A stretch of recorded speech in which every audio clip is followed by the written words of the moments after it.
Ya. Entonces, con que veamos esta clase me quedo tranquila, ¿ya? Porque este es un tema súper importante en el contexto de que es como en el internado lo que más les preguntan, ¿ya? De las crisis hiperglicémicas. Y esto tienen que saberlo al revés y al derecho. Eh, Bien, estos son los objetivos de la clase, ¿ya? Que es la cetoacidosis, que es el síndrome hiperosmolar y la fisiopatología, ¿ya? ¿Cuáles son los desencadenantes más comunes de la cetoacidosis y el síndrome hiperosmolar? ¿Qué es la cetoacidosis euglicémica? ¿Cuál es la presentación clínica de la cetoacidosis y el síndrome hiperosmolar? Los criterios diagnósticos, los objetivos de manejo, ¿ya? Y ahí ya les estoy adelantando cuáles son los objetivos principales de manejo, ¿ya? El fluido, el potasio, la insulina y el bicarbonato. Esos son como los cuatro pilares de tratamiento de la cetoacidosis. Y en relación como al diagnóstico y a los criterios de resolución, son de libro. Es una tablita que hay que aprendérsela así, punto. ¿Qué complicaciones podría tener el tratamiento? También es importante que lo puedan reconocer. Bien, entonces la cetoacidosis y el síndrome hiperosmolar son complicaciones graves, potencialmente mortales y se presentan en cualquier persona con diabetes. ¿Ya? Cualquier persona con diabetes. La característica clínica de la cetoacidosis y el síndrome hiperosmolar, ambas son hiperglicemias. Generalmente el síndrome hiperosmolar son hiperglicemias más severas, llegan a hiperglicemias sobre 1000 en general. Son sobre 600 el criterio diagnóstico, de hecho. Eh, la cetoacidosis, como su nombre lo dice, cetoacidosis, entonces tiene acidosis metabólica y tiene cetonemia, ¿ya? Y el síndrome hiperosmolar, la característica es la osmolaridad, ¿vale? Y por lo tanto, para que se genere esa osmolaridad, la característica principal clínica es la deshidratación, ¿ya? O sea, generalmente esto se presenta más en adultos mayores, justamente por lo mismo, porque ya está alterado el mecanismo de la hidratación, de la sed. Hay diabetes, una diabetes descompensada, es de larga como presentación clínica, no es como aguda como la cetoacidosis que tiende a ser un poco más aguda, ¿ya? Y por esta misma deshidratación y la alta osmolaridad genera un compromiso de conciencia. Ya les dije que las células que más se afectan siempre por la glicemia son las células neuronales, ¿cierto? Cardíacas y renales. Entonces tiene sentido que uno de los principales complicaciones del síndrome hiperosmolar vaya por el tema de la compromiso de conciencia. Bien, hablando de epidemiología, estas complicaciones agudas son el 1% de las hospitalizaciones de pacientes con diabetes se debe a crisis hiperglicémicas. ¿Ya? La cetoacidosis, esto es como en cantidad. En la mayoría de las personas son entre 18 y 44 años. Y la mayoría de las personas que hacen cetoacidosis son diabetes tipo 1. Eso no quiere decir de que los pacientes con diabetes tipo 1 no puedan hacer síndrome hiperosmolar, ¿ok? Y al revés. Y la cetoacidosis dice entre los 18 y los 44 años lo más frecuente, pero sabemos que se puede presentar después de los 44 y también, lógicamente, antes de 18 años. El síndrome hiperosmolar, generalmente si ven, se presenta a más tardía edad, como yo les decía, más asociado a adultos mayores. Y generalmente lo presentan las personas con diabetes tipo 2. Eso sí es una gran cantidad de porcentaje. ¿Ya? También existe la cetoacidosis con síndrome hiperosmolar. Se pueden presentar juntos. ¿Ya? Vamos a ver los criterios diagnósticos y si se cumplen los dos criterios diagnósticos es porque hay una cetoacidosis con un síndrome hiperosmolar. Bien, más de la mitad de los adultos afroamericanos e hispanos con diabetes recién diagnosticadas que presentan cetoacidosis no provoca tienen una diabetes, ¿ya? Y este es un tipo de diabetes diferente que se llama diabetes atípica o diabetes tipo 2 propensa a cetoacidosis, ¿ya? Quiere decir que hay pacientes de que tienen diabetes tipo 2, ¿vale? Vamos a hablar de la fisiopatología, adelantándoles que la cetoacidosis se caracteriza por una insulinopenia absoluta, ¿vale? Entonces, no debería presentarse tanto en la diabetes tipo 2, como les explicaba, ¿cierto? Ellos tienen páncreas, el problema es la resistencia a la insulina, ¿ya? Pero existe esta diabetes atípica, que son personas con diabetes tipo 2 que van a hacer más frecuentemente cetoacidosis, y eso tiene que ver con una cuestión meramente genética. ¿ya? No es que estén con una insulinopenia, por decirlo así. De hecho, después de la cetoacidosis, su páncreas recupera súper bien y vuelven a usar hipoglicemiantes orales. No necesitan insulina, ¿vale? Y las características clínicas y metabólicas son de una diabetes tipo 2. Ya tienen obesidad, tienen acantosis, tienen resistencia a la insulina, son un 2 de libro, pero tienden a ser más cetosis. ¿Bien? ¿Hasta ahí todo bien? Creo que he aceptado todos los que han entrado también. Eh, la última década ha habido un aumento de la tasa de las emergencias hiperglicémicas, de todas estas dos complicaciones. Ya aumento de un 50% de la tasa de hospitalizaciones por cetoacidosis en menores de 45 años y esto se vio muy marcado en la época COVID. Ya la cetoacidosis y el síndrome hiperosmolar se aumentaron así en unas tasas mucho más significativas. Ya por eso es que están influenciadas también los debut.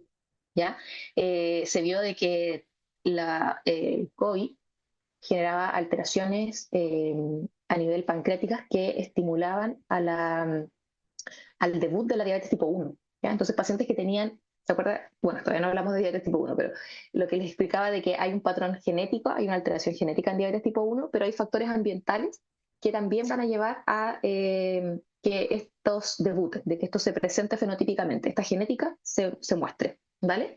Y el COVID, al parecer, fue uno de los virus que generaba de que hacía una información genética a nivel del páncreas y estimulaba para que los pacientes con diabetes tipo 1 debutaran, porque tenían la genética.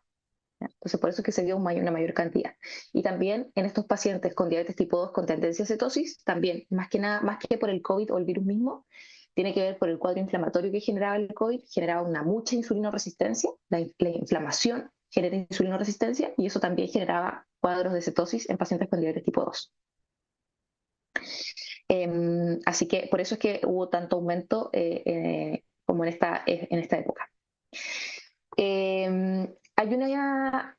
Generalmente los pacientes que hacen cetoacidosis hiperosmolar tienden a recurrir las 2 primeras semanas, ¿ya? Es súper frecuente la recurrencia, ¿ya? De hecho, bueno, las tasas de reingreso por episodios, por todas las causas tras tener una cetoacidosis, vuelven a recurrir un 10 un 20%, pero por la misma crisis hiperglicémica recurren un 40 o un 65%, ¿ya? Eso es como para que sepan de que el paciente que hace la cetoacidosis y se hace síndrome hiperosmolar, después del alta, hay que asegurarse muy bien de que se vaya bien educado, de que sepa usar las insulinas, de que sepa bien su tratamiento y citarlo precozmente porque sabemos que estas tasas de recurrencia existen, ¿vale? Y generalmente se asocian a la educación, a que el paciente algo le generó esta hiperglicemia, ¿cierto? La controlamos, la tratamos, pero no tratamos ese algo, el desencadenante. Ya que podría haber sido, por ejemplo, una enfermedad que no diagnosticamos, o lo más frecuente es que es el uso de insulina que los pacientes no sabían utilizar bien su tratamiento y por eso reingresan. En relación a la mortalidad, el tratamiento adecuado ha reducido la mortalidad de forma significativa a menos de 1%, ya, o sea, manejándolo bien, tiene una muy baja tasa de mortalidad. Sin embargo, siempre es más alta en pacientes que tienen síndrome hiperosmolar, ¿ya? Y eso tiene sentido porque les dije que esto se presenta más en adultos mayores y los adultos mayores tienen más comorbilidades. Y el desencadenante para hacer una cetoacidosis, yo ya les dije, o sea, perdón, de un hiperosmolar o una cetoacidosis en adultos mayores tiene que ver con cuadros inflamatorios o cuadros de estrés agudo. Entonces, generalmente no se presenta solo el síndrome hiperosmolar, sino que el hiperosmolar se asocia a un infarto al corazón, a accidente cerebrovascular, a una neumonía, a una ITU, ¿vale? Entonces, como se asocia más a otras enfermedades, es por eso que la mortalidad es más alta. En cambio, la cetoacidosis generalmente corresponde a un debut de una diabetes, a un paciente que recién. Entonces, no hay otro factor agregante que esté agregando mortalidad. Por eso es que también es que la mortalidad pudiera ser menos frecuente. En aquellos de cuadros mixtos, entonces vamos a llamar a la cetoacidosis con hiperosmolar juntos. La mortalidad, lógicamente, es más alta porque ya tienes 2 cuadros graves juntos y sobre todo, generalmente esto se va a asociar a una persona que ya tiene un tercero o cuarto diagnóstico de otra cosa, que le va a agregar mortalidad. Y aquí vemos entonces los desencadenantes, que es lo que lleva a tener una diabetes, a una cetoacidosis principalmente. El número 1, lo que ya les venía adelantando de nuevo, la omisión de insulina, ¿ya? Generalmente vamos a ver cetoacidosis en pacientes con diabetes tipo 1 que estaban usando sus insulinas y dejaron de usar sus insulinas, ¿ya? Obviamente, como ya les dije, la diabetes tipo 1 tiene que ver con la insulinopenia, no tienen insulina propia en su cuerpo, el cuerpo queda desprovisto de insulina y eso va a generar la cetoacidosis, ¿ya? Y en segundo lugar, ¿por qué se produce la cetoacidosis? En pacientes que están usando su insulina, los diabetes tipo 1, pero que igual hacen cetoacidosis, generalmente son por infecciones o cuadros inflamatorios, infecciones urinarias o neumonías, ¿ya? Y como les decía, el debut de diabetes fue justamente en el tema de la pandemia del COVID. Ya, eso es a nivel mundial. La omisión es lo más frecuente. En cambio, el síndrome hiperosmolar, ya les dije que el principal precipitante van a ser cuadros, entonces, estresores como las infecciones, como las ITU y las neumonías, ¿ya? Más que el dejar o no usar la insulina.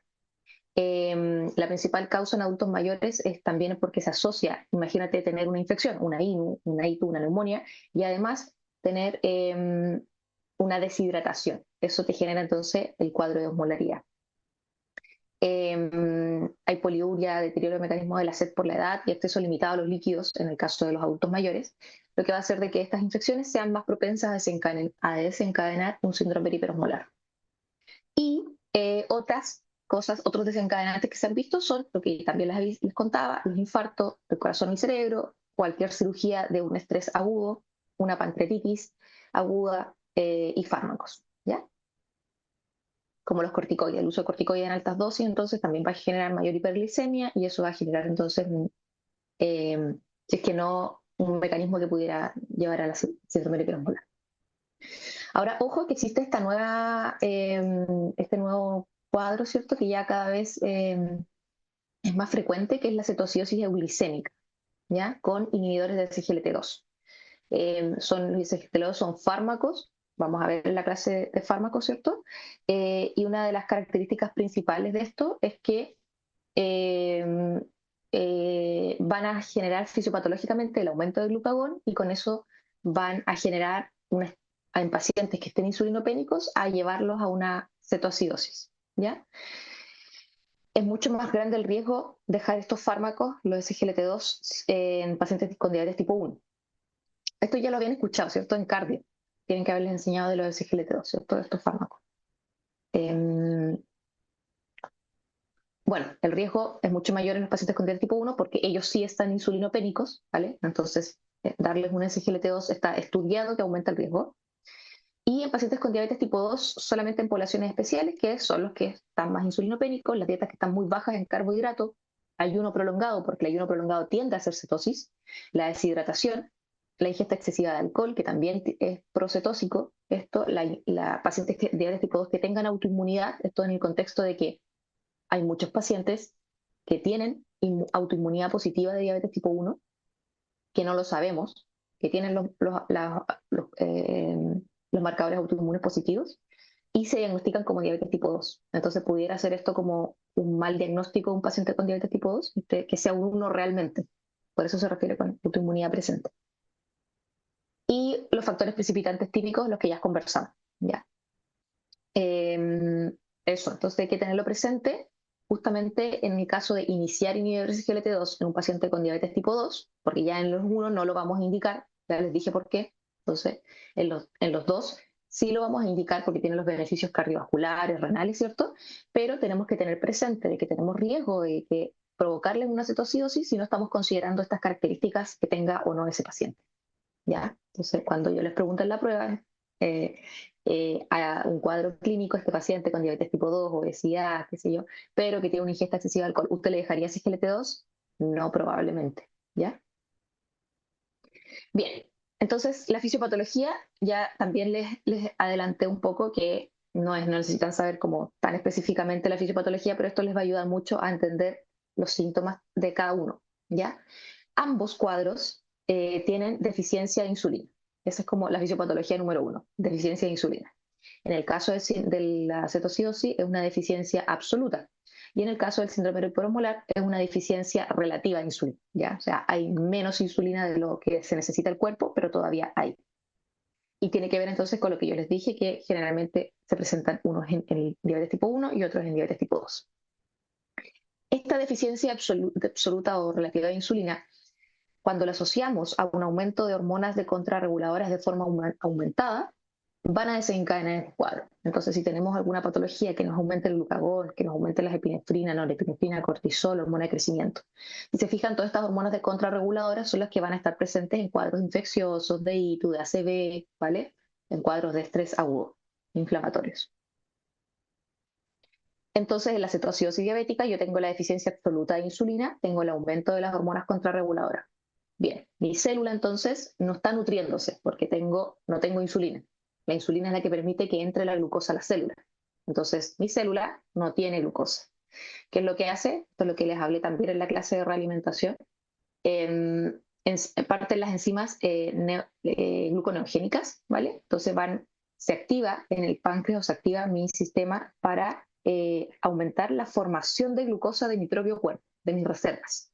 Entonces estas enzimas neurogénicas van a ir al músculo, al hígado, al riñón, todos los órganos que hacen gluconeogénesis, a formar glucosa, van a ir a romper el glucógeno que ya está guardado, a romperlo para generar glucosa, y además estas enzimas activadas van a decirle a todos los sistemas, oigan, estamos en un periodo crítico, utilicemos menos glucosa para funcionar.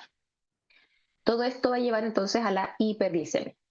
Y tener glicemia dando vuelta en sangre en valores fuera de lo normal, generalmente ya dijimos sobre 180 miligramos por decilitro de glicemia en sangre, ya es un marcador para que mi riñón diga esto es demasiado y lo voy a empezar a excretar, ¿ya? El riñón tiene un tope de la cantidad de glicemia que cuando empieza a eliminar el azúcar. Y ese tope en general es sobre 180. En pacientes con diabetes tipo 2 eso está un poco más aumentado, sobre 220 más o menos.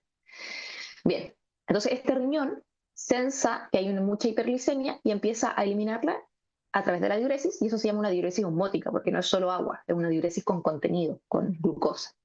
Y esto no se va solo, la glucosa no se va sola, la glucosa arrastra otros electrolitos, ¿ya? Entonces vamos a tener principalmente la deshidratación y las alteraciones electrolíticas, además de la hiperglicemia.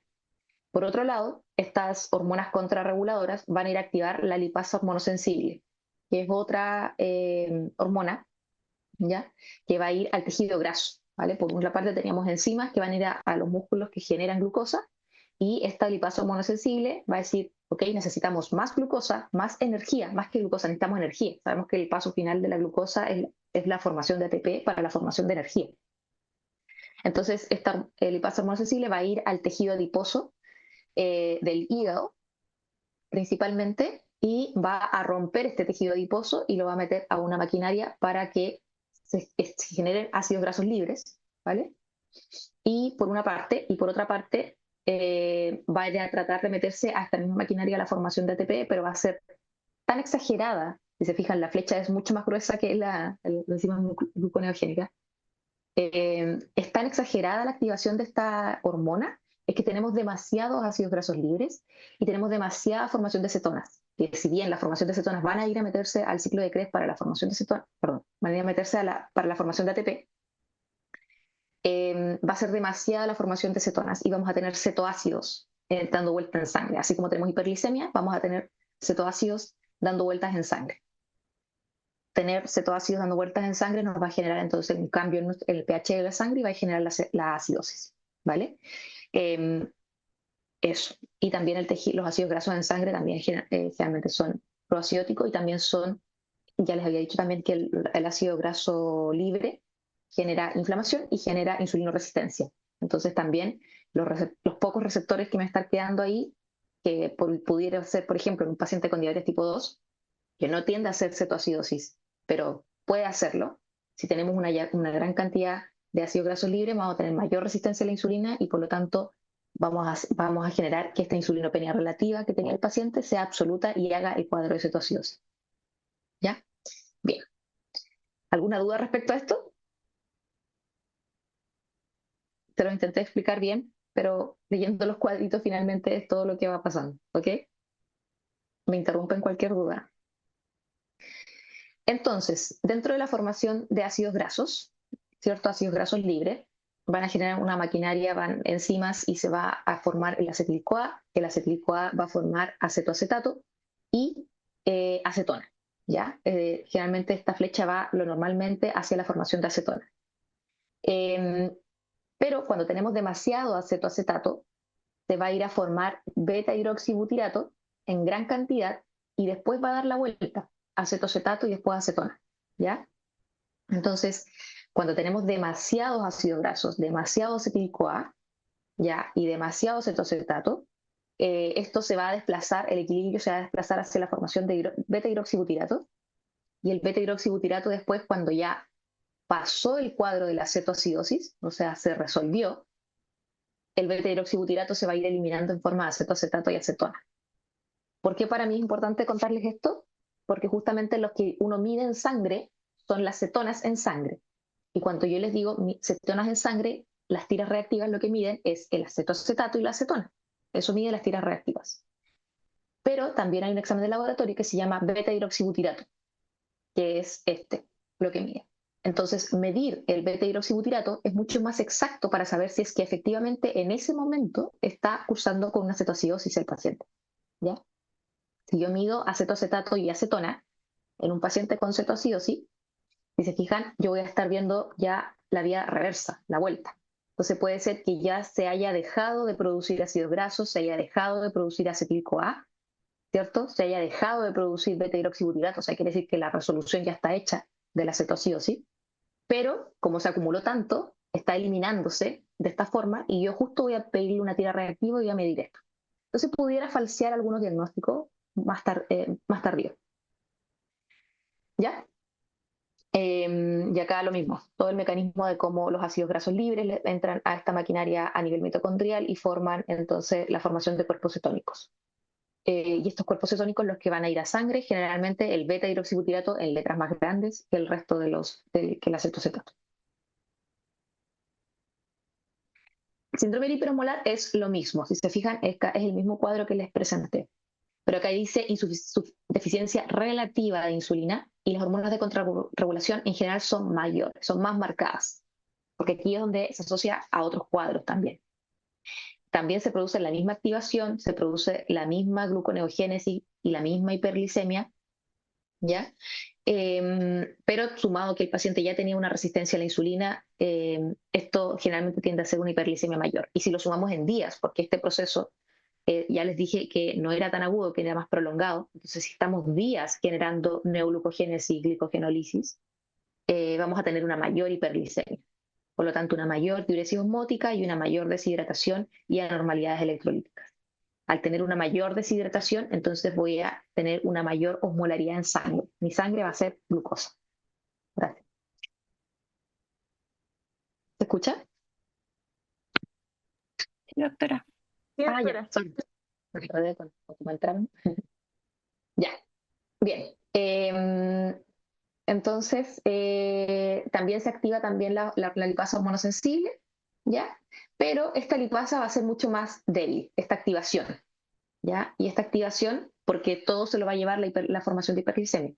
Y esta activación, al ser más débil, voy a tener ausencia de cetonas, de cetogénesis o secreción mínima de cetonas, producción mínima de cetonas.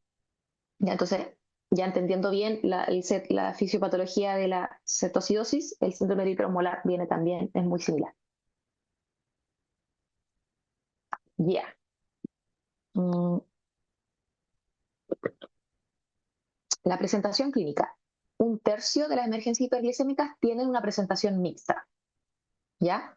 Que ambos cuadros. Clínicamente, ¿cómo lo voy a ver? La cetoacidosis generalmente se desarrolla en horas a días, más rápida. El paciente está alerta, está consciente, ¿ya? Presenta náuseas, presenta vómitos, presenta dolor abdominal y eso tiene que ver con la formación de cetonas, ¿ya? La formación y también por el periodo de ayuno. Hay que pensar de que este paciente, si está haciendo una cetoacidosis, es porque no le está llegando glucosa a sus células. Entonces, también hay una reacción de la formación de cetonas y eso va a generar las náuseas y el dolor abdominal. La respiración de Kussmaul, ya esto es como en cuadros como de una cetoacidosis importante. Eh, y cuando estamos con una acidosis, importante, y el aliento cetónico, ¿ya? O el olor a manzana. Ambos cuadros van a tener poliuria, polidipsia, pérdida de peso y deshidratación, que son lo que ustedes tienen que preguntarle al paciente cuando llega.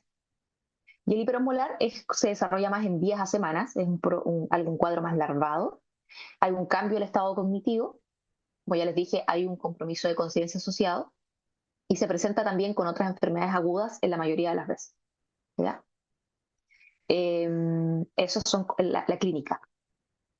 Los criterios diagnósticos son los de acá, los de la ADA 2009, perdón, ADA 2023, pero les puse los dos para compararlos, porque probablemente en algunas clases antiguas ustedes van a encontrar estos criterios, o en las guías antiguas que no estén actualizadas van a encontrar estos criterios. ¿Ya? Pero estos son los criterios actualizados de la cetoacidosis, que son la ADA, es la Asociación Americana de Diabetes, ¿cierto? Entonces, como diagnóstico, teniendo una glicemia sobre 200, pero puedo tener una glicemia menos de 200 y también tener una cetoacidosis, ¿ya? Entonces puedo tener una historia previa de diabetes. Eso también me va a generar como un check de este criterio. ¿Por qué? Porque, por ejemplo, están los SGLT2, ¿ya? Los inhibidores de SGLT2 generan una disminución de la glucosa en sangre, ¿ya? Y justamente esa disminución de la glucosa en sangre pudiera generar en algunos pacientes insulinopénicos que se aumente el glucagón, el glucagón ya dije que es una hormona de la contrarreguladora, y esto desencadena el mecanismo en un paciente insulinopénico, un paciente de diabetes tipo 2 que ya tenía poca reserva de pancreática. Y ese paciente va a llegar con una normoglicemia, glicemia 180, ¿ya? 190, peri 200, pero no va a tener sobre 200. Pero va a tener cetonas y va a tener una acidosis metabólica y va a estar usando ese GLT2. Entonces yo tengo que sospechar que es una cetoacidosis. Y lo otro, que lleguen con una glicemia menos de 200, son los pacientes con diabetes tipo 1 que estaban usando su insulina, la dejaron de usar 3 días, 4 días, se dieron cuenta que ya están demasiado altos, que se sienten mal, que están polidipsia, están con sed, están orinando mucho. ¿Y qué hace el paciente? Me inyecto insulina. Digo, bueno, ese es el problema, ¿cierto? Me inyecto insulina. El problema es que ya se encadenó esta formación de cetonas. Entonces van a llegar a la urgencia con los síntomas, con todos los síntomas, van a llegar con las cetonas positivas, con la acidosis metabólica, pero como se pusieron recién insulina, van a llegar con una glicemia baja. ¿Ya? Esos son como los dos cuadros que también están incluidos para que no se nos pierda, no se nos pase la cetoacidosis. Por eso es que colocan una glucosa sobre 200 o una historia previa de diabetes. Yo puedo tener una glicemia normal y tener cetoacidosis. Entonces aquí empieza el alta sospecha diagnóstica. Si se fijan, los criterios de 2009 era la glicemia. O sea, si tú no llegabas con esa glicemia, no podías tener una cetoacidosis. ¿Ya? Y eso hacía de que se nos estén pasando los cuadros de cetoacidosis. Ya. Con está la medición de cetonas en orina, que son las mismas dos cruces, dos o más cruces. Y se puede medir el beta-hidroxibutirato en laboratorio. Hace muchos años se puede medir. Ya solamente que no sea la tecnología, tampoco es tanta tecnología, pero no se ha replicado en las máquinas de laboratorio, en el resto de los países. Y por lo tanto todo lo nuevo tiene mayor costo, entonces es más difícil implementarlo como a nivel mundial. Pero el consenso que hizo la DAL 2023 nos dice, oye, tiene todo el sentido medir beta-hidroxibutirato para poder diagnosticar cetoacidosis y también para saber la resolución de la cetoacidosis, porque nos va a ser muy fidedigno, ¿ya? Entonces lo colocan dentro de los criterios diagnósticos como un beta-hidroxibutirato mayor o igual a 3 milimol por litro. Y la acidosis metabólica, que tiene que ver entonces con un pH bajo 7,3 o un bicarbonato menos de 18, ¿ya? Si se fijan, estos criterios sacan el anion gap, que estaba acá, ¿vale? ¿Por qué? Porque ya vamos a ver más adelante que el anion gap, ¿cierto? Lo que mide es los cationes menos los aniones, ¿ya? Pero esta formación, esta acidosis que se presenta de la cetoacidosis, es meramente por la formación de cetonas, ¿ya? Si no tenemos cetonas, no tenemos acidosis. Entonces, cuando, a diferencia de otras causas del anion gap, son muchas más, ¿vale? Entonces, eh, pudieras tener el anion gap elevado, pero no por la formación de cetonas, puedes tener una cruz de cetonas, sino porque estabas con una falla renal, porque estabas por una infección, por otra causa, ¿me entiendes? Entonces, por eso es que se saca dentro de los criterios diagnósticos en la cetoacidosis.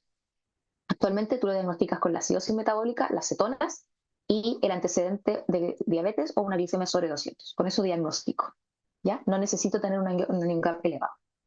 Justamente por lo mismo, para poder ser más específicos en el diagnóstico y que no se nos pasen los pacientes con cetoacidosis.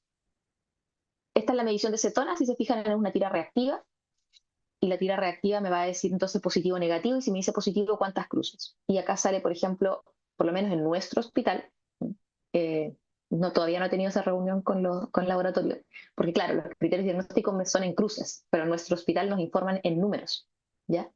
Nos informan así como esos números chiquititos de ustedes allá abajo. No sé, alcanza a ver, pero 0 cetonas, 15 cetonas, 40 miligramos por decilitro de cetonas, ¿ya? Así lo informa el laboratorio. Entonces, en general, en nuestro hospital, con 40 ya uno podría hacer el diagnóstico, con 15 sería cetonas negativas, porque sería solo una cruz, en nuestro laboratorio, en nuestro hospital. En otros hospitales sí se informan cruces. Bien, entonces, ¿qué es lo que hace la tira reactiva? Hace una reacción, y esta reacción va a medir principalmente el acetoacetato, ¿cierto? ¿Se acuerdan de acá del dibujito? El acetoacetato. Principalmente, no quiere decir que no mida acetona, pero principalmente va a medir el acetoacetato. Va a ser positivo o negativo, puede ser un falso negativo en una CAT inicial, porque ya sabemos que inicialmente esto va a partir directamente para la formación de beta-hidroxibutirato, entonces puede ser que este proceso esté tan rápido que apenas podamos medir el acetoacetato en la tira reactiva. Entonces puede ser un falso negativo al diagnóstico, y puede ser un falso positivo en la resolución al final, también por lo que ya les conté, como que ya se tiene que haber resuelto la cetoacidosis, la formación de cetonas, pero ya queda como de desecho o de barrido, se está limpiando el beta-hidroxibutirato y sigue habiendo cetonas en sangre, pero es por eso, ya no porque se esté produciendo de nuevo. También se ha visto que pudiera haber un falso positivo en fármacos, pacientes que usan captopril o valproato. Eso yo nunca lo he comprobado, pero está escrito también.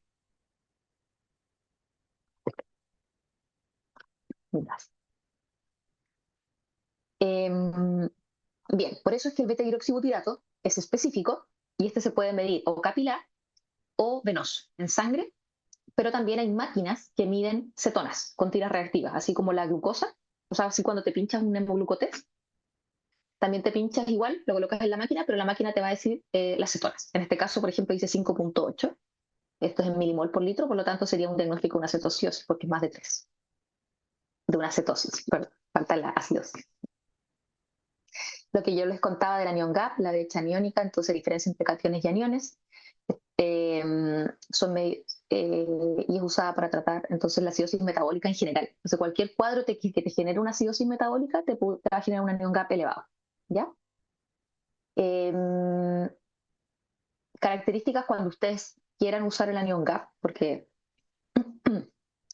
puede ser que estén con la duda y quieren saber más específicamente, quieren usar el anion gap, usar siempre la anatremia medida, no la anatremia corregida. Van a ver de que por laboratorio la anatremia en la cetoacidosis o en el síndrome de hiperosmolar va a estar más baja, pero es porque la máquina la va a leer más baja al haber tanta contenido de glucosa en sangre. O sea, esa muestra de sangre que le va a llegar al laboratorio va a tener mucha glucosa, entonces la máquina va a leer como si hubiera menos sodio. Entonces se usa la anatremia tal cual que te informa el laboratorio, sin corrección. Hay una fórmula para poder corregir el sodio de acuerdo a la glucosa, ¿ya? 1,8 por cada 100 miligramos de glucosa que haya en sangre, tú deberías sumárselo al sodio para corregirlo. Bien. Y bueno, como les decía también, los trastornos ácido-básicos mixtos van a estar presentes también en la cetoacidosis, y eso el cuadro de cetoacidosis, entonces eso también nos va a ensuciar un poco el diagnóstico y también la resolución, como saber si es que esperar que el anion gap esté menor para poder marcarlo como resuelto, se nos va a confundir con otras patologías o por otras causas de acidosis metabólica. Ya, ¿cómo clasifico la gravedad de la cetoacidosis? Ya, generalmente por los valores, ¿vale? Si yo tengo un beta-hidroxibutirato de 3 para arriba hasta 6, si tengo una acidosis menos de 7,3 o más de 7,25 y un bicarbonato entre 15 y 18, entonces voy a tener una cetoacidosis leve, ¿ya? Y así, si es que va aumentando el beta-hidroxibutirato, va bajando, la acidosis va siendo más severa, el compromiso de conciencia es mayor, también por la misma acidosis voy a tener una cetoacidosis más severa. ¿Y de qué me sirve saber si es leve, moderado o severo? Finalmente, porque una cetoacidosis leve, de acuerdo a las guías del 2023 de la ADA, es un consenso de expertos y de sociedades, nos dice entonces que una cetoacidosis leve uno lo podría incluso manejar en las mismas unidades de emergencia, ¿ya? Una cetoacidosis leve, podría yo frenarla. Sabemos que la cetoacidosis es el déficit de insulina, entonces si lo podría manejar en un par de horas, en menos de 24 horas en la urgencia, por ejemplo, ¿ya? Y si es que es moderado o severo, necesitamos ya una unidad de cuidados intensivos, ya una unidad monitorizada. Eh, Bien, otras causas de acidosis, de hiperglicemia, de cetoacidosis, ¿ya? Por ejemplo, otras causas de que formen cetosis, yo lo que les decía, como el alcoholismo forma cetonas, estar en ayuno demasiado tiempo genera cetonas, ¿ya? La hiperemesis genera cetonas. Entonces, si es que tengo cetonas positivas, tengo que evaluar dentro de qué contexto, ¿ya?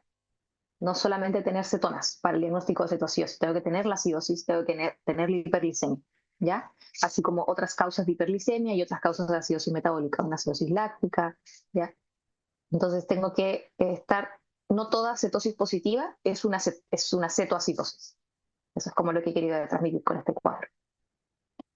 Y los criterios diagnósticos de síndrome hiperosmolar, ya les avancé también de que son que efectivamente aquí sí tenemos una hiperglicemia, ¿ya? Generalmente las glicemias van sobre 600. Vamos a tener una hiperosmolaridad en sangre, y eso lo vamos a ver de forma una osmolaridad sérica efectiva o una osmolaridad sérica total mayor a 300 o mayor a 320. La comparación con los criterios de la ADA del 2009 es que eso es mucho es más sensible, ¿ya? Entonces se baja este rango. La osmolaridad sérica efectiva era sobre 320, ahora sobre 300, ¿ya? Para hacer el diagnóstico, para que no se nos escapen los pacientes nuevamente. Y no deberíamos tener cetonas. Si tenemos cetonas y se nos cumple igual la hiperglicemia severa y la hiperosmolaridad, y tenemos cetonas y tenemos acidosis, sería un cuadro mixto. Sería una cetoacidosis con un hiperosmolar. ¿Ya? Bien, eso. La osmolaridad sérica efectiva, que es como la osmolaridad calculada, yo le digo, porque esto ustedes lo calculan. Si se fijan, la osmolaridad de laboratorio siempre va a estar con la urea. Y si ustedes cuando no se saben esta fórmula, los internos siempre me meten todo esto en la calculadora, y todas las fórmulas que estén en las aplicaciones vienen con urea, ¿ya? Entonces, si ustedes están usando esta fórmula que incluye urea, tiene que ser mayor a 320, ¿ya? Pero lo que efectivamente, porque la urea generalmente se disuelve, entonces no genera una tal alta carga osmolaria, de osmolaridad, ¿vale? Entonces, por eso para cetoacidosis generalmente siempre se obvia, o por años se ha obviado, y esta es la fórmula que uno lo utiliza. Pero ahora también incluyen esta justamente para que no hayan errores diagnósticos, ¿ya? Que es el sodio por 2. Este sodio no es corregido nuevamente, ninguno de los exámenes de cetoacidosis se corrige el sodio, que también, ¿por qué se los digo? Porque en guías antiguas sí había que corregir el sodio en algunas oportunidades. Y la glucosa partido 18. Ya. En relación a eso es como el diagnóstico. Manejo.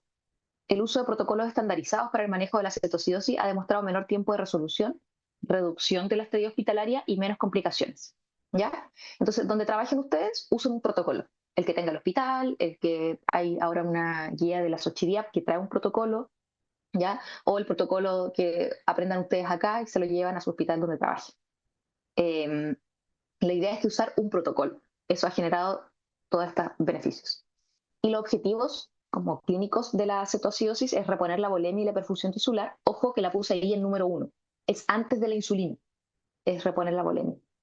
Frenar la cetogénesis, corrección de las alteraciones electrolíticas, corrección de la hiperglicemia, identificar y tratar el evento precipitante. Siempre no quedarse como, ok, tuvo una cetoacidosis, sino por qué tuvo la cetoacidosis. ¿Fue un debut o fue porque tiene debajo algo que no hemos buscado?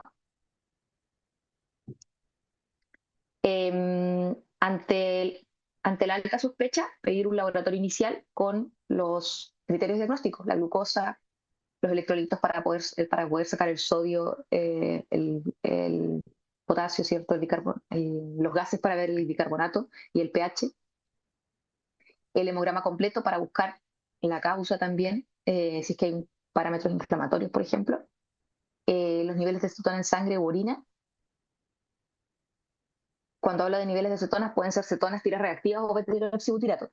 Y la creatinina y el BUN para ver la función renal, ¿cierto? Porque lógicamente dependiendo de la función renal es lo que voy a ver esta diuresis y más complicaciones. Además, se debe medir la glicemia cada 1 hora en general, con glucómetro en el hospital, el seguimiento, y por eso es que tiene que ser en una unidad monitorizada, o en la urgencia o en una unidad monitorizada, porque vamos a tener que medir cada 1 hora el hemoglucómetro en estos pacientes y solicitar exámenes de control cada 4 horas generalmente para buscar los criterios de resolución. El tratamiento, número 1, vuelvo a repetir, fluidoterapia. Número 2, corrección de potasio. Número 3, la insulina. Entonces, si se fijan, a pesar de que esto son patologías de hiperglicemia, el tratamiento con insulina es el número 3 de los pilares del tratamiento, no es el 1, ¿ya? Y en chiquitito, el bicarbonato y el fósforo, ¿ya? Porque no siempre todos los pacientes van a tener indicación de bicarbonato. Y esto va a ser diferente cuando vean otras patologías con acidosis, una acidosis láctica, acidosis metabólica por otra causa. El bicarbonato tiene un rol más protagónico, dependiendo del nivel de pH. Pero en este caso, en cetoacidosis, no se ha visto mayores beneficios con el uso de bicarbonato. Entonces, por eso está en chiquitito al final. Este es el cuadro que van a ver en la ADA y muestra los pilares. Entonces, que aquí están al revés para mi gusto, ¿cierto? Primero el potasio y después la insulina. Entonces, está el fluido, la insulina y el potasio. Vamos a ver cada uno. Y acá abajo el bicarbonato. Ya. La fluidoterapia y los objetivos van a ser restablecer el volumen circular efectivo, aumentar la perfusión tisular y orgánica, ya, mejorar la perfusión renal, promoviendo la excreción de más glucosa y cuerpo cetónico, o sea, como que nuestro riñón siga funcionando a pesar de que lo estamos sobreexigiendo, pero ayudar a que siga funcionando el riñón, por eso tenemos que darle más volumen. Corregir el déficit de electrolitos, va a disminuir la osmolaridad plasmática y va a mejorar la sensibilidad a la insulina, ¿ya? Sacando las hormonas de contrarregulación. Entonces, solo darle agüita al paciente, fluidos, sueritos, vamos a tener estos beneficios. Vamos a restablecer el volumen, el paciente generalmente está más deshidratado porque tiene esta diuresis osmótica, vamos a mejorar la perfusión, vamos a seguir eliminando la glucosa, los cuerpos cetónicos, vamos a corregir déficit, porque también cuando tienes demasiada glucosa se produce entonces una alteración de el intra y el extracelular, ¿cierto? Y el potasio entonces va a volver a salir de la célula. Entonces ya solo dando agüita vamos a mejorar los niveles de electrolitos, ¿ya? Vamos a mejorar la osmolaridad y vamos a hacer a que estas hormonas de contrarregulación también barrerlas, eliminar la epinefrina, el glucagón, todas estas hormonas que están dando vuelta, el fluidoterapia también nos va a ayudar, y vamos a mejorar las glicemias solo con eso. De hecho, las concentraciones de glucosa con hidratación van a bajar solitas entre 50 a 70 miligramos por decilitro solo por dar la agüita, sin insulina, ¿ya? Entonces ya es un tratamiento, es el más importante de la cetoacidosis y el síndrome de hiperosmolar, dar la agüita al paciente. ¿Cuánta agüita? Generalmente harta, ¿ya? Darle al tiro un bolo entre 500 a 1000 en 1 hora, 1 litro en 1 hora, las primeras 2 a 4 horas. La siguiente hora, otro litro, ¿ya? Y obviamente voy a ser más cuidadoso en caso que yo sepa que el paciente tiene una insuficiencia cardíaca, un EPA o un edema de extremidades, lo veo muy con la saca, qué sé yo. Entonces voy a ser más cuidadoso y mis bolitos van a ser más chiquititos. En vez de bolos de 1000, voy a darle bolos de 500 o bolos de 250. ¿Qué solución recomiendan? La solución, la clásica, salina isotónica, que es el cloruro de sodio, o cristaloides balanceados como el Ringer lactato. Cualquiera, ¿vale? El cloruro de sodio tiene mayor disponibilidad, pero pudiera haberse visto que el Ringer lactato pudiera disminuir el tiempo de resolución. Y esto tiene que ver con que cuando tú das demasiado sodio, también das demasiado cloro. Entonces podrías tener también una hipercloremia al dar demasiado cloruro de sodio. Y al ser el Ringer lactato una solución más balanceada, esto no se presentaría. Pero al inicio, cualquiera de las dos, lo que tengas a mano. No se recomienda la corrección de sodio, nuevamente lo coloco acá porque lo van a encontrar en algunas guías más antiguas. O alguien les va a decir, oye, corregiste el sodio y tú, ¿qué? No, sí, no se corrige ahora, desde la última guía del 2023. La hiperglicemia y el aumento de la osmolaridad desplaza el agua hacia el extracelular, lo que va a generar entonces que va a haber agua, tanta agua afuera, que va a generarse una hiponatremia relativa, ¿ya? Lo que yo les decía. Entonces, al hidratarlo, esta osmolaridad disminuye y eso va a hacer entonces que el agua se desplace hacia el intracelular, generando entonces este equilibrio y por lo tanto voy a tener el sodio, se va a restablecer los valores de sodio normal, ¿ya? Por eso es que no tienes que corregir el sodio, como antes se hacía de que uno decía, oye, si el sodio está bajo es porque la glucosa está alta. Y sí, es verdad, en la máquina te lo va a leer así, pero no es del todo verdad, sino es un tema de aguas solamente. Nos indica la administración de sueros hipotónicos. Antes se decía esto, que uno debería dar como cloruro de sodio al medio, ya 0,45% para manejar esta hipernatremia por la hipernatremia reactiva, excepto en casos que la osmolaridad no disminuye a pesar de un balance hídrico adecuado. Entonces esto ya no se usa, antes sí se usaba. Cambio solución glucosada. Una vez que las glicemias están menos de 250, ya aceptar más gente. Una vez que la concentración plasmática está bajo 250, uno debería modificar lo que estoy dando. Estoy dando solo ringelactato o suero fisiológico. Debería darle también glucosa, además de la hidratación para prevenir hipoglicemia, ¿ya? Recuerden que el concepto es que yo voy a dar fluidoterapia, después de la fluidoterapia voy a ver el potasio y si es que está el potasio bueno voy a dar insulina. Y lo que está pasando a nivel fisiopatológico, por eso es importante que entendieran la fisiopatología, es que yo necesito, mi cuerpo está sensando que hay una insulinopenia absoluta en cetoacidosis. Entonces, para que mi cuerpo deje de sensar eso, yo le tengo que dar insulina. El tratamiento de la cetoacidosis efectivamente sí es insulina, o sea, tengo que darle insulina dentro de mis pilares. Pero si doy insulina, mi glicemia va a ir bajando, ¿vale? Y si es que no tengo los criterios de resolución aún, o sea, si mi cuerpo sigue sensando de que no lo hay, de que va a seguir formando cetonas. Por lo tanto, para poder dar más insulina y mi cuerpo se dé cuenta de que efectivamente ya no hay una insulinopenia, para dar más insulina tengo que darle glucosa para que no siga bajando, no genere una hipoglicemia y va a tener, es justamente la hipoglicemia, es una de las complicaciones del tratamiento de la cetoacidosis. Yo le puedo generar hipoglicemia a este paciente dándole insulina, dándole suero fisiológico, ¿cierto? Estoy haciendo todo para bajar la glicemia, se la puedo bajar tanto que le voy a generar una hipoglicemia, ¿ya? Bien.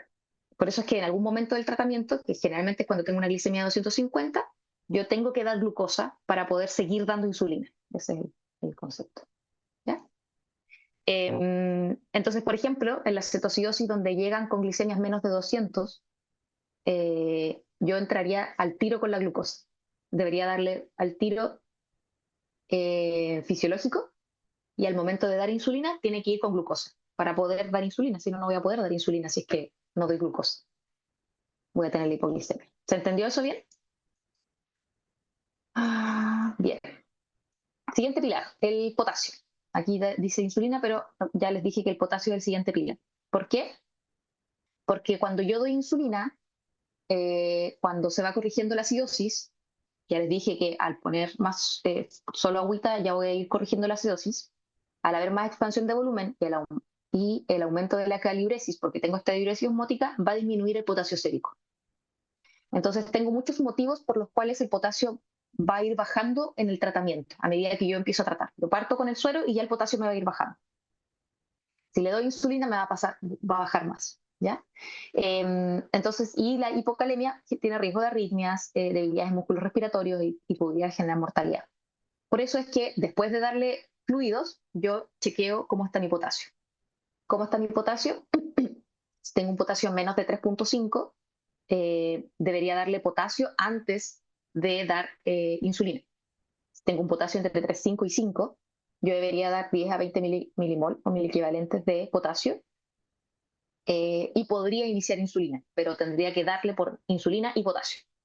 Y si tengo el potasio sobre 5, no necesito dar potasio y puedo partir la insulina tranquilamente, ¿ya? Por eso es que este paso es como un pedazo de check antes de dar de la insulina.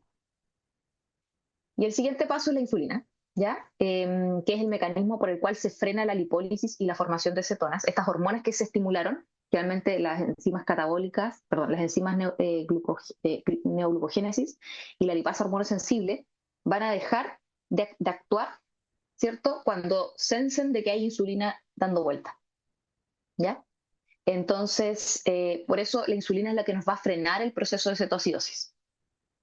La insulina cristalina de administración vía endovenosa por infusión continua es lo que más se utiliza, que es la cristalina, ¿ya? No es la de lápices, ya es un frasquito que viene la insulina cristalina. O regular también se llama insulina regular, insulina cristalina. Y mantener hasta la resolución de la complicación. Como yo les dije, de la insulina hay que mantenerla hasta que se frene el proceso de cetoacidosis, de la formación de cetona. La velocidad de corrección de la glicemia, una velocidad segura, ¿vale? Va a ser, en caso de cetoacidosis, que no baje la glicemia más de 70 miligramos por decilitro por hora, y el síndrome hiperosmolar que no baje más de 120 miligramos por decilitro por hora, ¿ya? Si no, voy a tener complicaciones si es que baja demasiado rápido de la glicemia en una hora. Entonces ya les dije que solo poniendo el suero va a bajar la glicemia. Si hacemos todo demasiado rápido, suero, corregimos el potasio y le ponemos al tiro insulina, en menos de una hora, probablemente la glicemia me va a bajar más que estos valores y eso me pudiera generar complicaciones, ¿ya? Y dentro de las complicaciones, ya les dije que el sistema nervioso es el que más lábil, es el más sensible a todos estos cambios de osmolaridad y por lo tanto también podría tener complicaciones a nivel del sistema nervioso central por el cambio de la osmolaridad brusca. Bien, la recomendación acá te dice si es que es una cetoacidosis leve, moderada o severa. La guía de la ADA te dice que si es una cetoacidosis leve, uno lo podría manejar con insulina subcutánea, ¿ya? Esto, ojo, ahí que son casos muy excepcionales, ¿ya? O sea, es el paciente con diabetes tipo 1 que no se puso de insulina un día o 2 días, qué sé yo, se midió las cetonas porque tenía la maquinita en su casa, se dio cuenta que tenía un poco de cetona, se le diagnosticó la cetoacidosis de la urgencia y no tenía ninguna otra complicación más, ¿vale? Entonces, ese paciente, yo poniéndole insulina, un poquito de agua, ya podría resolver. Pero son muy escasos estos casos, son muy raros. Generalmente vamos a presentar al paciente más sintomático con la cetoacidosis moderada o severa. Entonces, en estos casos de cetoacidosis moderada severa o el síndrome hiperosmolar, la insulina endovenosa cristalina va a ser el tratamiento, ¿vale? Entonces, aquí lo que te dice es que partamos con 0,1 unidad por kilo, en el caso de cetoacidosis, como bolo, y después compartir con una infusión de 0,1 unidad por kilo, ¿ya? En infusión, por bomba de insulina. Y en el hiperosmolar te dice que tú partas con 0,05 unidades por kilo y te mantengas con esa infusión, ¿no? ¿Hasta qué? Hasta que lleguemos a glicemias de 250 y en ese caso, entonces te reduzcas y uses 0,05 unidades por kilo para todo, para los dos casos, hasta que se resuelva la cetoacidosis. Este es el protocolo que te dice la ADA, ¿vale? Entonces, si no tienes ningún protocolo, la ADA te dice como que haz esto. Bien. Entonces, ¿qué me dice acá? Carleva moderada, insulina de acción corta, eso ya lo dije. Bueno, cuando es leve, uno pudiera también colocar insulina de acción corta y colocar el análogo de acción larga al tiro, como la insulina basal. Porque finalmente, por ejemplo, si es leve, sabemos que es porque no se puso su insulina lenta, ¿ya? Entonces habría que ponerle al tiro su insulina lenta más una dosis de insulina subcutánea y con eso pudiera llegar ya a glicemias más bajas y resolver la cetosis, ¿ya? Bien. El bicarbonato, acá chiquitito, solamente si es que el pH es menos de 7, ¿ya? Y el fósforo, que es el electrolito olvidado de la cetoacidosis. ¿Por qué se le dice olvidado? Porque está, ya le dije que había una diuresis osmótica que se lleva a todo, arrastra electrolitos, entonces pudiera también arrastrar fósforo. Y como no lo medimos porque no está dentro de los algoritmos de las guías clínicas, pudiéramos que después tener una hipofosfemia y poner clínica de una hipofosfemia severa.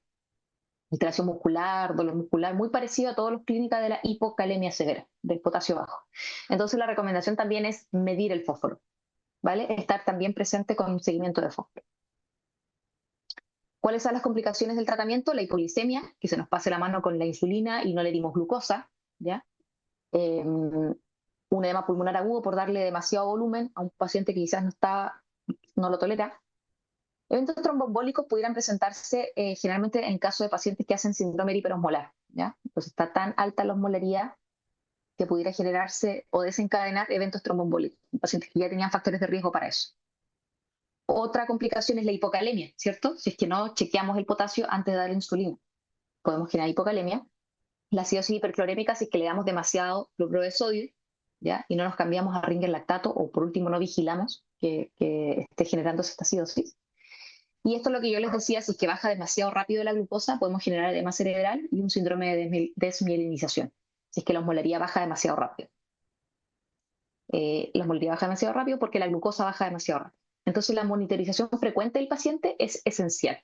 En esto hay que manejarlo con calma, con tiempo, no hay apuro, ¿ya? Y eso es lo que a veces no hay, ¿es cierto? En las UTI. Queremos resolver todo rápido para que salga de la UTI o para que salga de la urgencia, y la cetosis no va con eso, va con el tiempo, con calma, midiendo frecuentemente. Bien, los criterios de resolución, si se fijan, el pH era para el diagnóstico 7,3, para la resolución es más de 7,3. El bicarbonato cambia, para el diagnóstico es 15, para la resolución tiene que estar más alto, 18, ¿ya? El beta-hidroxibutirato, que para el diagnóstico era 3, tiene que estar menos de 0,3, y la glicemia, lógicamente, tiene que estar menos de 200. Esto, si no tenemos beta-hidroxibutirato, como en el caso de nuestro hospital, tenemos que ocupar los criterios del 2009, que sería la misma glicemia, el pH, el bicarbonato sobre 15, y el anion gap menos de 12. Estos son los criterios antiguos, usar el anion gap para los criterios de resolución, porque no tenemos beta-hidroxibutirato y no podemos utilizar cetonas, ¿cierto? Las tiras reactivas para los criterios de resolución, ¿vale? Ya les dije el porqué. Y en el caso del síndrome hiperosmolar, la osmolaridad debería estar menos de 300, el diagnóstico era con 300, la glicemia menos de 250, el diagnóstico era con 600, y que esté orinando el paciente, ¿vale? Y la mejoría del estado cognitivo. Ya, esto ya lo vamos a ver más en la clínica cuando estemos en el internado, solo para que sepan cómo me paso de una bomba de insulina a la insulina subcutánea, ¿ya? Dependiendo del peso, voy a hacer un cálculo de cuánta insulina necesita el paciente, o cuánto usaba previamente. Si el paciente ya usaba insulina en su casa y después de usar insulina, cuánto usaba en su casa, voy a calcular. O dependiendo de las últimas 6 horas, lo que utilizó en la VIC de insulina. Si durante 6 horas estuvo con la VIC de insulina en, no sé, en 2 o 1 unidad por hora, las 6 horas eso lo multiplico en 24 y voy a sacar un requerimiento total. Todo eso lo calculo, hago estimaciones y digo, ok, con esto entonces de insulina lenta vamos a partir. Dentro de las insulinas lentas podemos partir entonces con los análogos, o insulina en hospitales donde no hay análogos. Los análogos me refiero a insulina Lantus, ¿cierto? Glargina, U100, U300, que son los, me imagino que lo que ya han visto en la práctica cuando han pasado en el hospital. Pero también pudiera salir con insulina NPH si es que mi hospital no lo tiene, o insulina intermedio. Lo importante es que tiene que ser una insulina lenta, una insulina basal, porque sabemos que la fisiopatología es que hubo una insulinopenia. Entonces, al salir de la cetosis, tenemos que salir con insulina para que no se vuelva a producir la cetosis, para que no vuelva una recaída. Como concepto general, es que esta insulina lenta hay que traslaparla con la VIC de insulina. O sea, recuérdate que la insulina lenta, cuando tú te la inyectas subcutáneo, no parte el tiro funcionando. Generalmente parte a los 30 minutos, a la 1 hora, 2 horas, dependiendo qué tipo de insulina estoy colocando. Entonces tengo que traslaparlo. Tengo que estar con mi VIC de insulina, dándole insulina endovenosa, le coloco la insulina subcutánea y espero con mi VIC de insulina hasta que la insulina subcutánea empiece a hacer efecto, ¿ya? Y ahí lo suspendo. Por eso es que el traslape generalmente es entre 2 a 4 horas, ¿ya? Y asegurar entonces un régimen de insulinas que mantenga al paciente cubierto con insulina a las 24 horas. Nuevamente, este paciente hizo estas complicaciones porque tenía un déficit relativo o absoluto de insulina. Entonces no puedo dejar al paciente desprovisto de insulina cuando lo saco de esto. Y ahí van a estar los esquemas basal bolo o el esquema basal correccional. Independiente de esto, es dejar la insulina lenta e insulina rápida. Tengo que dejar la insulina rápida dependiendo ahí el esquema según el tipo de paciente. Acá sale más o menos cómo calculo entonces la insulina lenta y la insulina rápida. El bolo es la insulina rápida, ¿vale?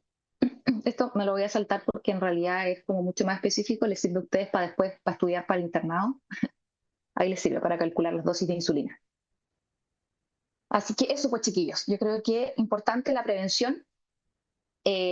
Como ya les dije, tiene alta tasa de recurrencia, entonces yo debería controlar a mi paciente 2 a 4 semanas post alta. Educar centrada en el evento actual, o sea, ¿qué pasó? ¿Por qué te dio la cetoacidosis? Porque dejé de usar la insulina.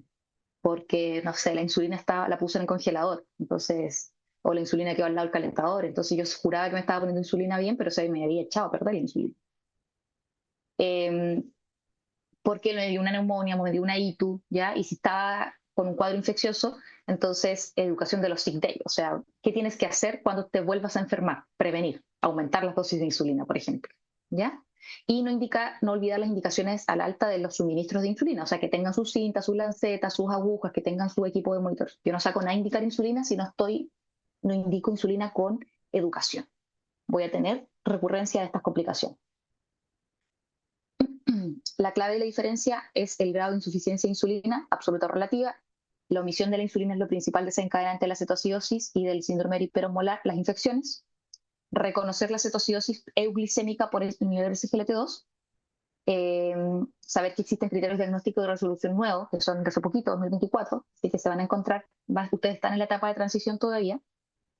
Los pilares del tratamiento fundamentales, fluidos, potasio e insulina. Ni siquiera puse el bicarbonato para que sepan de que no se recomienda en cetoacidosis. Y la importancia de la educación en clases. Entonces, son las 10. ¿Alguna duda, alguna pregunta?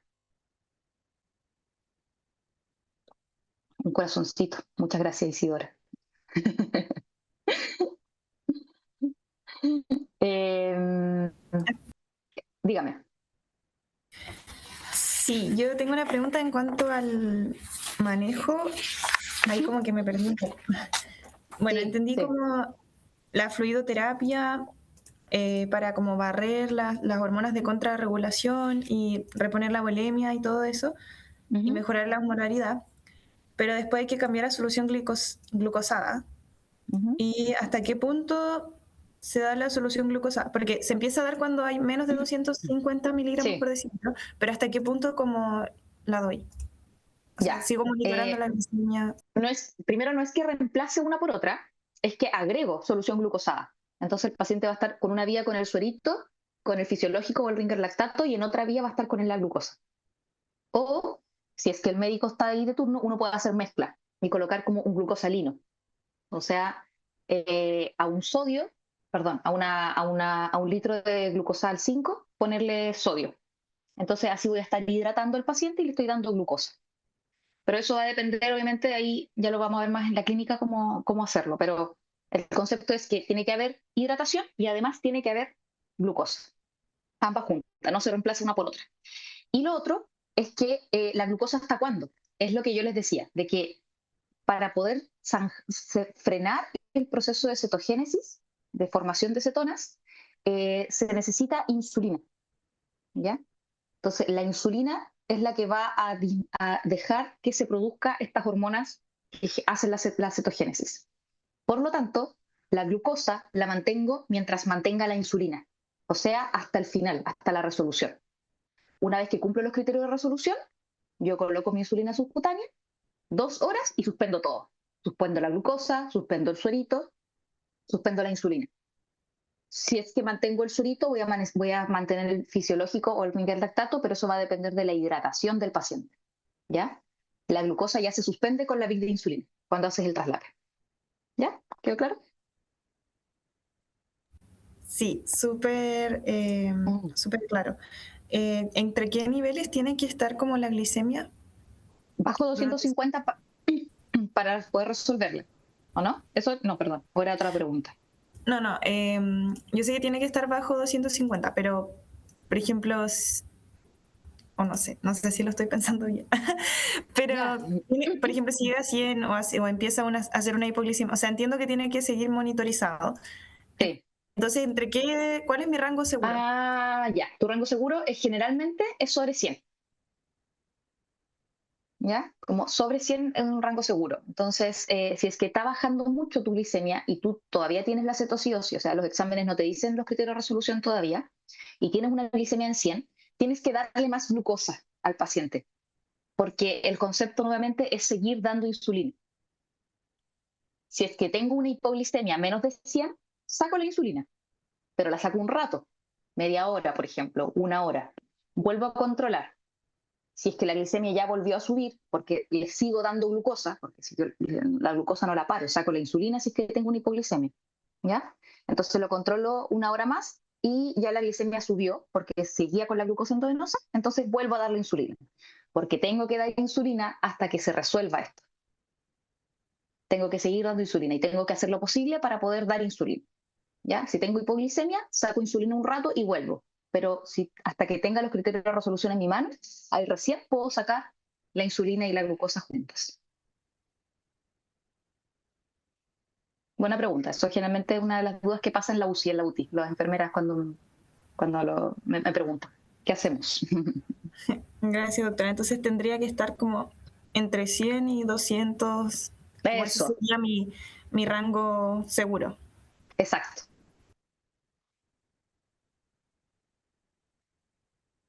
Bien, ¿alguna otra duda? Doctora, Dígame. me quedó la duda en el manejo del bicarbonato y el fósforo, es que no entendí cómo, por qué, como que ya está como que no se ve mucho, eso no entendí. Lo que pasa es que la acidosis, en este caso, es una acidosis meramente por la formación de cetonas. Entonces, cuando tienes una acidosis severa, dar bicarbonato no te va a mejorar la formación de cetonas. Entonces, dar bicarbonato no se asocia a mejor pronóstico o mejor resolutividad del problema original. ¿Ya? A eso es lo que se refiere con que el bicarbonato no es a diferencia de otras acidosis metabólicas por otras causas, ¿ya? Por una falla renal, una neumonía severa, una infección severa, hizo una acidosis metabólica o algo respiratorio, no sé, que se asocie. El problema ahí es que efectivamente hay demasiada acidosis, hay demasiados ácidos dando vuelta, ¿ya? Y dar bicarbonato te va a ayudar a tamponar esos ácidos. Acá el bicarbonato no te va a ayudar mucho a eso, no te va a ayudar a que haya menos cetonas. Entonces, por eso es que en cetoacidosis, el uso de bicarbonato no tiene evidencia de que mejore la cetoacidosis ni mejore el pronóstico. ¿Cuándo se da? En caso extremo de que la acidosis sea demasiado, o sea, 6.9 de bajo 7. Ahí pudieras ayudar como quizás un momento a salvar al paciente, que no siga bajando la acidosis y no te mueras por una acidosis severa. ¿Ya? ¿Eso se entiende? Sí, doctora, muchas gracias. Vale. Bueno, y el fósforo es como les decía, es un electrolito olvidado. Generalmente para que te cause mortalidad o te cause algún síntoma el fósforo tiene que estar muy bajo, menos de 0,1 o menos de 0,5. Entonces, la verdad es que cuando tú tratas todo esto, los electrolitos vuelven a reacomodarse entre el intra y el extracelular.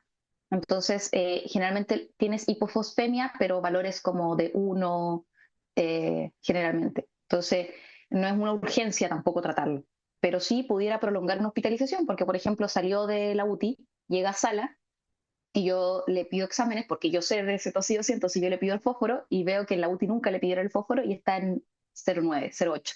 No lo puedo dar de alta con eso. Tengo que cargarle fósforo. Y ahí le estoy aumentando un día más o 6 horas, 8 horas más de hospitalización. Entonces pudiera aumentar la hospitalización. Gracias, doctora. Bueno, ¿alguna otra duda de esto? Sí, también en cuanto al manejo. O sea, la glicemia se tiene que medir cada una hora.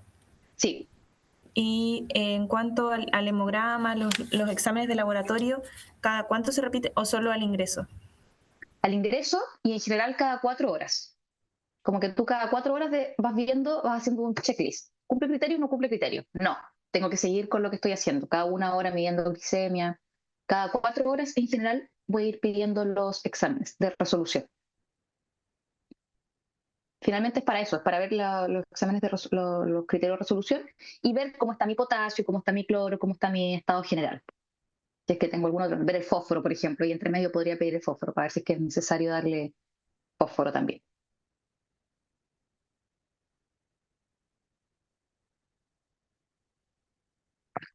¿Alguna otra duda? Gracias, doctora. Ahí igual se me olvidaron como los criterios de resolución, pero supongo que es como que esté estable. Sí, la glicemia, las beta-hidroxibutiratos, y si no tienes beta-hidroxibutiratos con anión K. que la glicemia esté bajo en caso de cetoacidosis y que no tengas acidosis, o sea, pH alto y bicarbonato también alto.